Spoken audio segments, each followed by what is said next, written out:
सिकिया काडाळिया फानाव मोरे भैया फानाव मोरे भैया रे चल भैया गावरू के सरानी सोहागवाय रे चल भैया गावरू के सरानी आई गावरू के देशवा बहुत दूर माया बहुत दूर माया रे मरी जावई भूखिया पिया सरानी सोहागवाय रे मरी जावई भूखिया पिया सरानी सोहई भूखिया के लेवई भैया खाड़ चिरऊ जिया रे खाड़ चिरऊ जी पियसिया गंगा जोड़ पान रानी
गाना अच्छा लगेगा तो लाइक शेयर सब्सक्राइब ज़रूर करिएगा, प्यारे प्यारे कमेंट करिएगा।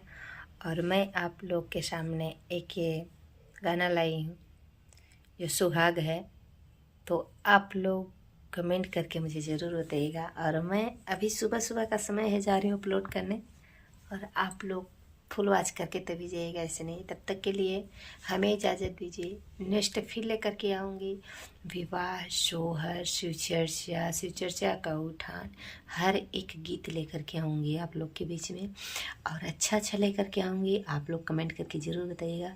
तो फिर मैं मिलती हूँ नेक्स्ट वीडियो में, तब तक के लिए नमस्ते, प्रणाम, हर हर महादेव। चैनल पर नहीं तो सब्सक्राइब जरूर कर लीजिएगा, लाइक कमेंट के साथ आप लोग आइए। तब तक के लिए बाय बाय।